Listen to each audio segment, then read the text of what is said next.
8:45 அவங்களுக்கு டைமிங் கொடுத்துருக்காங்க நாமக்கல்ல. புறப்படுறதே 8 மணிக்கு தான் புறப்படுறாரு ஃபிளைட்ல. கடைசியில் பார்த்தீங்கன்னா 2:45 மணிக்கு 3 மணிக்கு பேசுறாரு அவரு. ஊருக்கு வெளில எங்கேயாவது போயிட்டு பேசுன்னு சொல்லிட்டு ஒரு மைதானத்தை காட்டி விடுங்க, அங்க போயிட்டு திரள்ற எல்லாரும். ஷூட்டிங் அந்த மாதிரி பண்றியா? ஷூட்டிங் எவ்வளவு கரெக்டா நீங்க போயிட்டு நிக்கிறீங்க. அப்புறம் இது பொதுமக்களை இங்க சந்திக்கும் போது அதே மாதிரியான ஒரு அக்கறையை காட்டும்ல. சாப்பாடு எல்லாம் மயக்கம் போட்டு விடுறாங்க, தண்ணி இல்லைன்னு சொல்றாரு.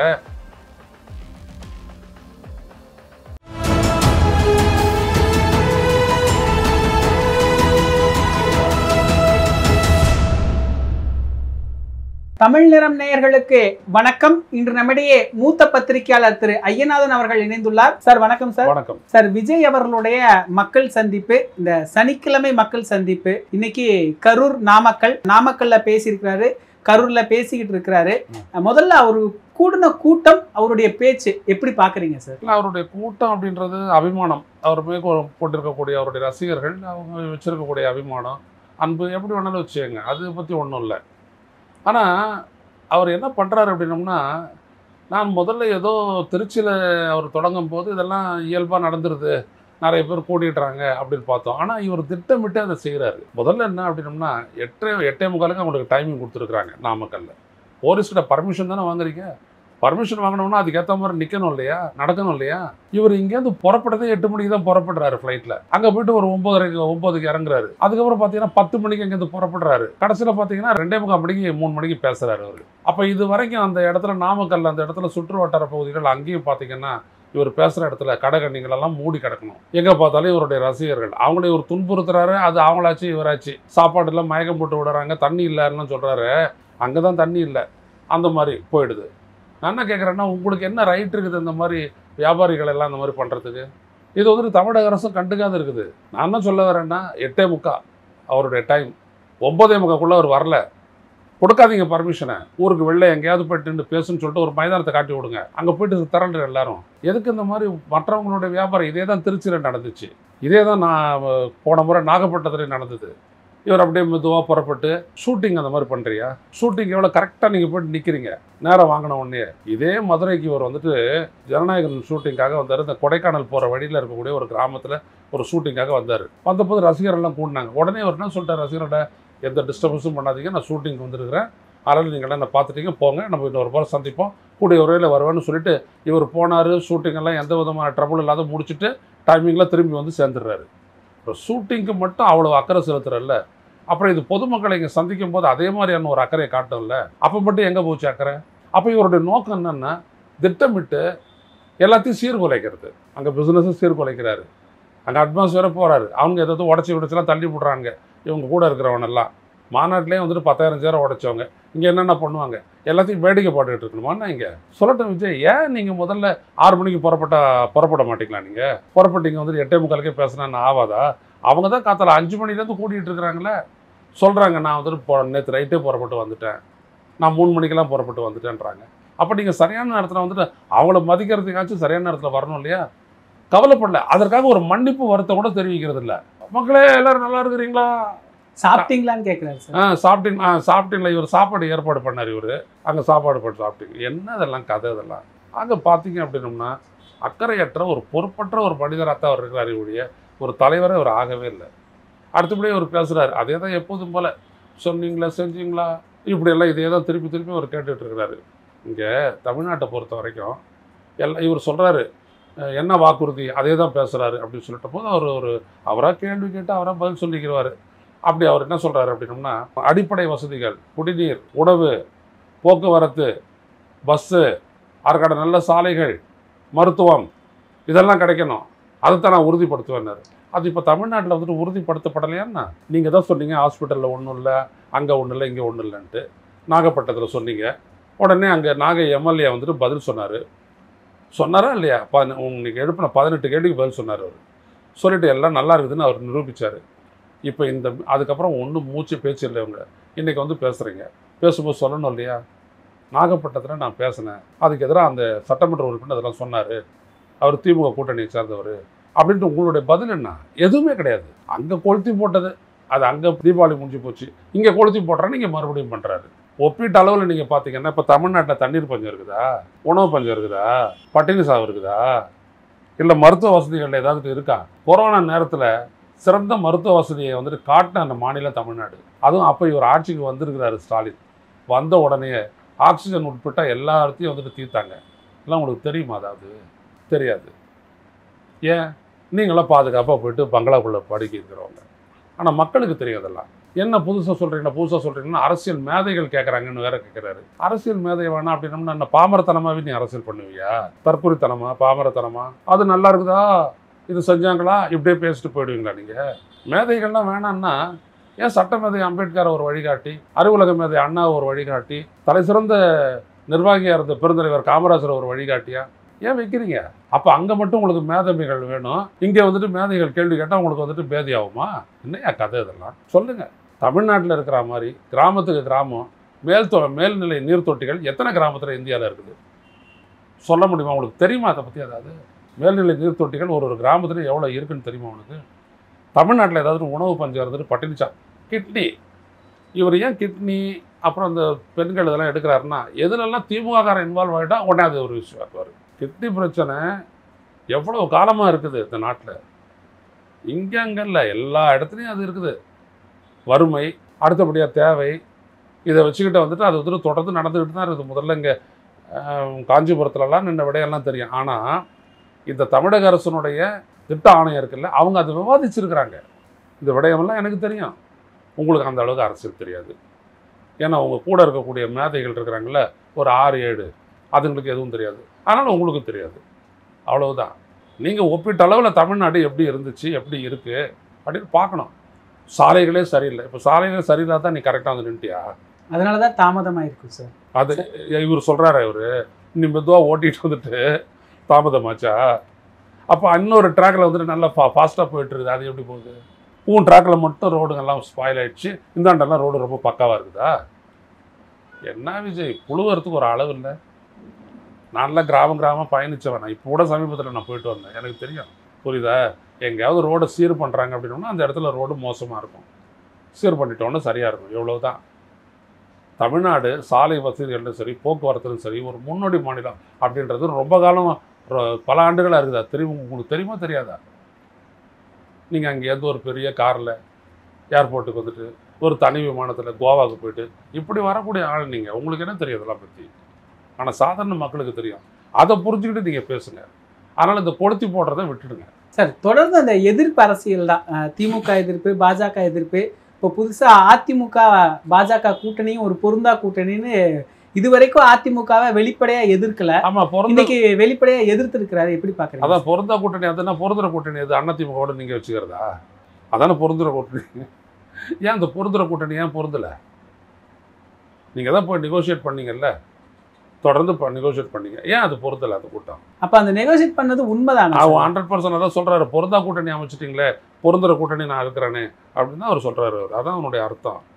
நான் என்ன கேட்குறேன்னா, நீங்கள் பாஜகவை எதிர்க்கிறது உண்மையாக இருந்துச்சு அப்படின்னா, மோடி அரசால் வஞ்சிக்கப்படக்கூடிய தமிழ்நாட்டுடைய பல்வேறுபட்ட திட்டங்கள் குறித்து ஒரு அறிக்கையை கொடுத்து எத்தனை அறிக்கையை நீங்கள் கொடுத்துருக்குறீங்க சொல்லுங்கள்? எதையுமே பேசுறதில்ல. இவ்வளோ தூரம் வாக்கு திருட்டு நடந்திருக்குது, அதை பற்றி எதுவுமே பேசலை. சென்ற மேடையில் பேசினார்ல சார், அரியலூரில் பேசினார், அவ்வளோதான். அதுக்கப்புறம்லாம் பேசலை அவர். அது சொல்கிறாங்கன்னு சொன்னார் சார். ஆமாம், சொல்கிறாங்க அப்படி கேட்டவர். அதான் தற்புரி பாமரத்தனமாக தான் அவர் பேசுகிறார் எல்லாமே. அது எவ்வளோ ஆழமானது, மக்களினுடைய அடிப்படை ஜனநாயக உரிமை பறிக்கக்கூடியது. ஆனால் அவர் சாதாரணமாக எடுத்து வச்சுட்டு போயிட்டே இருக்கிறார் அவர். அது எவ்வளோ ஆழமான பிரச்சனை. அது 65 லட்சம் பேர் பீகாரில் நீக்கப்பட்டிருக்கிறாங்க வாக்காளர் பட்டியலில் இருந்துட்டு. அதை பற்றி ஒன்றும் பேசலை. கடைசியில் அந்த ஜனங்களுக்கு, பெண்களுக்கு வந்துட்டு 75 லட்சம் பெண்களுக்கு 10,000 ரூபாய் ஈச் அப்படின்னு சொல்லிட்டு அவங்களுடைய கணக்கில் போட்டிருக்காரு. அதை பற்றி ஒரு கேள்வியெல்லாம் கேட்கல, சைலண்ட்டாக இருக்கிறாரு. ஏன்? இவருக்கு ஒரே ஒரு அசைன்மெண்ட்டு தாங்க இவருக்கு, திமுகவை டேமேஜ் பண்ணணும், அவ்வளோதான். ஆட்சிக்கு வரணும், முதலமைச்சர், அதெல்லாம் அவருக்கு தெரியும் இதெல்லாம் நடக்காதுன்றது. திமுகவை டேமேஜ் பண்ணணும், திமுக மீது களங்கம் சுமத்தணும், திமுக அரசின் மீது இருக்கக்கூடிய நற்பெயரை கெடுக்கணும், இவ்வளோதான். நீங்கள் என்ன சொன்னீங்களாலும் இந்த அரசால் அந்த மக்கள் பலன் பெற்றிருந்தாங்கன்னா ஓட்டு போட போகிறாங்க, இல்லைன்னா எதிர்த்து அதிமுக கூட்டணிக்கு போட போகிறாங்க, இவ்வளோதான். இதில் நீங்கள் ஒரு ஊராக போய் பேசுகிறது என்ன இருக்குது? ஒரு ஊராக போயிட்டு எங்களால் இயன்றதை செய்வோம், சாத்தியமானதை செய்வோம், இது சொல்கிறதுக்கு நீங்கள் பயணம் பண்ணணுமா? இவ்வளோ பேரை காத்திருக்க வைக்கணுமா? சொல்லுங்கள். திரும்ப திரும்ப நான் என்ன பண்ணுவேன் அப்படிங்கிற அந்த கேள்விக்கு நான் தேர்தல் அறிக்கையில் சொல்லுவேன், அப்படின்னு ஒரு கருத்து சொல்றாரு. அப்புறம் தேர்தல் அறிக்கையில் சொல்லுவேன்னு சொல்றாரு. அப்புறம் என்ன சொல்றாரு? என்ன பூசா பண்றது? பூசா பண்றதுக்கு என்ன இருக்குதுன்னு கேட்குறாரு. அதுலேயும் ஒரு ஏளனத்தை முன்வைக்கிறார்ல சார். அரசியல் மேதைகளா, பெரியவர்களா, நான் செவ்வாய் கிரகத்தில் மருத்துவக் கல்லூரி கட்டட்டுமா, அமெரிக்காவுக்கு ஒத்தையடி பாதை போடட்டுமான்ட்டு அரசியல் விமர்சகர்களை பொதுவாக ஒரு ஏளனப்படுத்துகிற மாதிரி ஒரு கேள்வியை முன்வைக்கிறாரு. உங்களை யார் வாரத்துக்கு 2 கூட்டம் போடணும்னு சொன்னது? அதனால தான் இந்த பிரச்சனையே வருது. என்ன பண்ணுற, ஏது பண்ணுற, புதுசாக என்ன பண்ணுற அப்படின்னு ஏன் கேட்குறாங்க? ஒரு வாரத்துக்கு 2 கூட்டம் அப்படின்ற போன்றதுனால போடாதே இருங்க. யாரும் எதுவும் கேட்க மாட்டாங்க உங்களை. எப்பொழுதும் போல பண்ணையூரா அங்கேயே போய்ட்டு பர்மனெண்ட்டாக இருந்துருங்க, வெளில வராதிங்க. அங்கேருந்து ஒரு அறிக்கை விட்டு போங்க. இப்போ நீங்கள் சொல்கிறதெல்லாம் அறிக்கை விட்டு போகலாம்ல. இது சொல்கிறதுனால என்ன இருக்குதுன்றேன் நான். அதுக்கே செவ்வாய் கிரகம் போகணும், புதன் கிரகங்கள்லாம் போகணும். நீங்கள் எங்கே கிழிச்சிங்க உங்களுடைய கட்சி சார்பாக முதல்ல இங்கே அமைப்பை ஏற்படுத்துங்க. நீங்கள் பேசுனீங்களே நாமக்கல் மாவட்டம், அதுக்கப்புறம் நாமக்கல் மாவட்டத்தில் இருக்கக்கூடிய ஒன்றியங்கள், அப்புறம் அங்கே இருக்கக்கூடிய சட்டமன்ற தொகுதிகள், அங்கே இருக்கக்கூடிய கிராமங்கள், அந்த கிராமத்தினுடைய பஞ்சாயத்துகள், அதெல்லாம் வந்துட்டு உங்களுடைய அமைப்பை ஏற்படுத்திட்டீங்களா? இதையே செய்ய முடியாத நீங்கள் எதுக்கு நீங்கள் செவ்வாய் கிரகம்லாம் போகிறீங்க? ஏன் விஜய், முதல்ல அதை செய்ய பாருங்கள். உங்கள் கட்சியினுடைய அந்த நிர்வாகிகள் இருக்காங்கல்ல, இங்கெல்லாம் நான் அந்த நிர்வாகிகள் போட்டேன், அவங்களோட பேரை சொல்லுங்கள் முதல்ல பார்ப்போம். தெரியுமான்றதை பாருங்கள். ஏன்னு எல்லாரும் சௌக்கியமா அப்படின்ட்டு வெயிலில் காயிறவனை பார்த்து கேள்வி கேட்குறீங்க. நீங்கள் முதல்ல இதை செய்யுங்க. அந்த நிர்வாகிகள், அந்த கூட இருக்கிறவங்களாம் நிர்வாகிகள் இல்லையாங்க சார்? அவங்களாம் பவுன்சரா? எல்லாம் பவுன்சர் தான். பவுன்சரு பம்பர் எல்லாம் பார்த்தா தெரியலையே சைஸு. 6 வேளை சாப்பிட்றவங்க அப்படின்றது.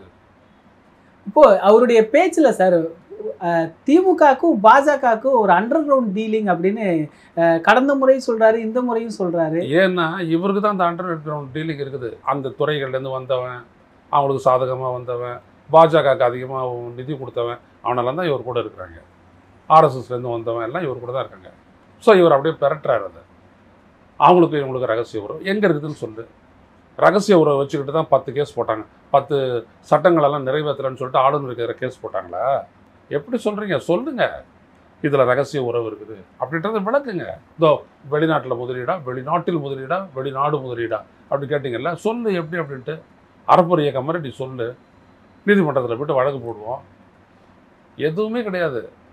சும்மா கொளுத்தி போடுறத தான் சொல்ல வரேன்னு. கொளுத்தி போட்டு போகிறாரு அவர், அவ்வளோதான்.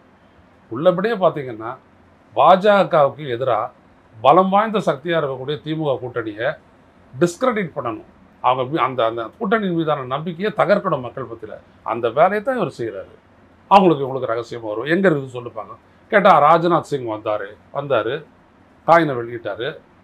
நீங்கள் வந்துட்டு மோடியை வரவேற்கிறீங்களா? ஆமாம், வரவேற்பாங்க தான். வரவேற்றான்னா அவர் பிரதமர், அந்த நாட்டுடைய பிரதமர் வரவேற்கிறாங்க, பேசுகிறாங்க. இங்கே ஒரு மத்திய அரசினுடைய நலத்திட்டங்கள் இருக்குதுன்னா அவங்களும் தான் கூப்பிடுறாங்க, இவரும் தான் போகிறாரு. இதோ இப்போ அந்த இடத்துல நடந்துச்சு இல்லையா, ஜெயங்கொண்ட சோழபுரத்தில், அப்போ வந்துட்டு திருமாவளவன்லாம் கூட அங்கே போனாங்க. ஸோ அவங்களாம் கூட அவங்களோட ரகசிய உறவில் இருக்கிறாங்களா? சும்மா ஏதாவது ஒரு சிறுபிள்ளைத்தனமான ஒரு உளறல். இதெல்லாம் அரசியலே புரியாமல் பேசக்கூடியது. உண்மை என்ன? நீங்கள் ஏன் ஃபாசிசம்னு சொன்னீங்கல்ல, அந்த ஃபாசிசத்தை எதிர்த்து நீங்கள் என்ன பண்ணியிருக்கீங்க அது சொல்லுங்கள். எவ்வளோ பெரிய வாக்கு திருட்டு நடக்குது, அதை பற்றி கண்டுக்கல.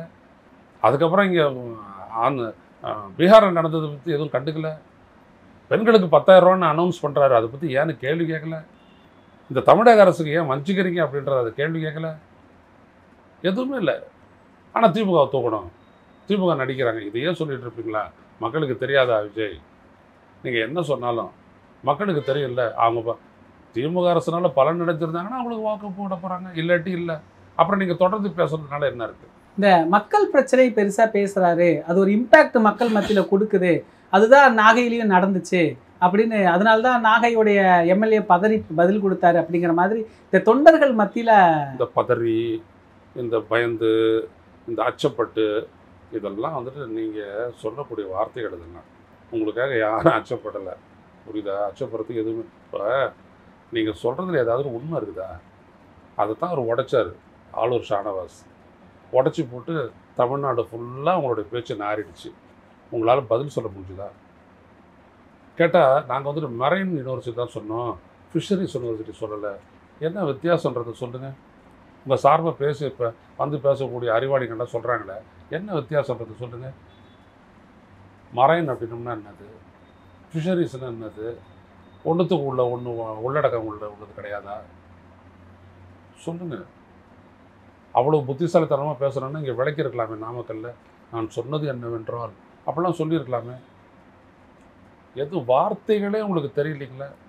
செய்வோன்றதுக்கு பதிலாக செல்வோன்றீங்க, அதுக்கு சாரின்றீங்க. எழுதி கொடுத்ததை பேசி மட்டுமே பிழைப்பு நடத்தக்கூடிய உங்களுக்கு இந்த அரசியல் எப்படி வரும், கை வரும் சொல்லுங்க சார்? இந்த சரியான தரவுகள் அவர் பேசுறது இல்லைங்கிற ஒரு விஷயத்துல இன்னைக்கு பேசின அந்த நாமக்கலுடைய சென்னை மாகாணம், சாரி அவர் சொன்ன மாகாணம் இல்லை சார், சென்னை மாகாணத்துடைய முதல்வராக இருந்த சுப்புராயனுக்கு மணிமண்டபம் தேர்தல் வாக்குறுதி 456.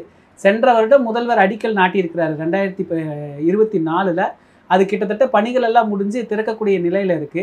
அதை அவர் பண்ண வேலை அப்படின்னு ஒரு உண்மைக்கு புறம்பான ஒரு தகவலை இல்லை. அவருக்கு அவர் என்ன எடுத்து கொடுக்குறாங்களோ அதை அவர் பேச போறாருங்க. நாமக்கல்ல மேப்பில் காட்டுன்னா காட்ட மாட்டாருங்க. அவர் திருவள்ளூர்கிட்ட போயிட்டு தேடிட்டு இருப்பாரு. விஜய்க்கு என்னங்க தெரியும்? ஒரு சினிமாக்காரனுக்கு என்ன தெரியும்?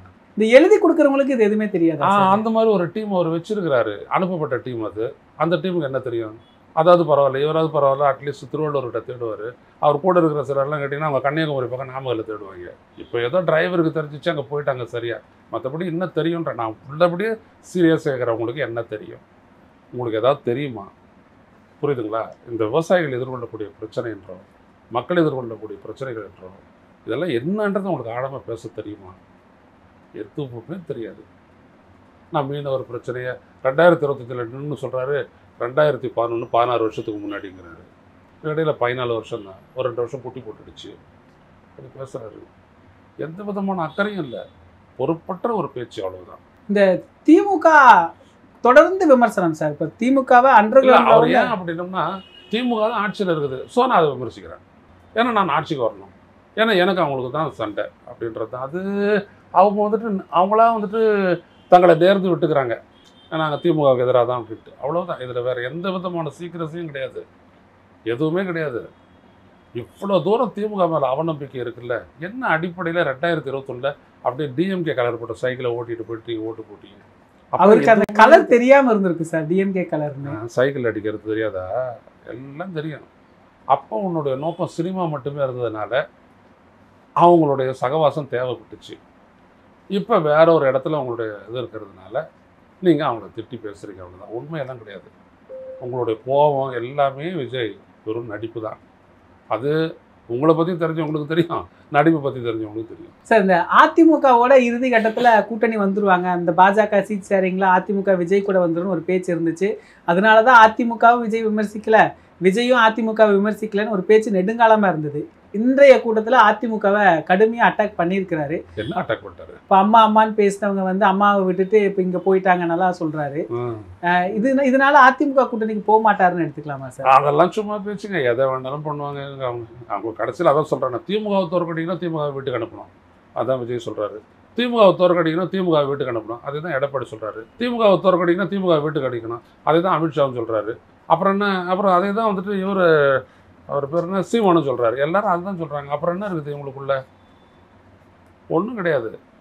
வசதி ஏற்படணும், வாய்ப்பு கிடைக்கணும், பணம் சேர்த்துக்குவாங்க. திமுக வெர்சஸ் தாவேகா எல்லா கூட்டங்கள்லையுமே அதை சொல்லிக்கிட்டு இருக்கிறாரு. இது எப்படி சார் இது சாத்தியப்படும்? அந்த மாதிரி ஒரு பூஸ்ட் அவர் பண்ண வேண்டியது தான் பெரிய. அதெல்லாம் வந்துட்டு என்னத்து சொல்கிறது? அவர் வந்துட்டு அவருடைய ரசிகர்களை வந்துட்டு அந்த அளவுக்கு கன்வின்ஸ் பண்ணுறாரு. நாங்கள் தான் சொல்கிறாங்க இல்லையா, நாங்கள் தான் சார் 26 நீங்கள் வேணால் பாருங்கள் சார், நாங்கள் தான் அப்படின்ட்டு. நடைபெற போகிறது 26 என்ன தேர்தல்னு கேட்டு பாருங்களேன். சட்டப்பேரவை தேர்தல் அப்படின்னு சொல்லக்கூடிய அளவுக்கு அவனுக்கு எதாவது தெரியுமா பாருங்களேன். 26 தேர்தல் சார், போங்க சார் அப்படின்னு தெரியும். அந்த அளவு ஒரு அரசியலை வச்சுருக்கிறார் இவர். இங்கே போய் பேட்டி கேட்குறாங்களே, அவங்க சரியாக கேட்டாங்கன்னா தெரியும். 26 என்ன தேர்தல் தப்பி நடக்க போகுதுன்னு, தேர்தல் நடக்க போகுது அப்படின்வான். அவ்வளோதான் விஜயனுடைய ரசிகனுடைய மனத்திறன், அரசியல் அறிவு. நிகழ்கால அரசியல் குறித்து பல தகவல்களை பகிர்ந்து கொண்டதுக்கு நன்றி.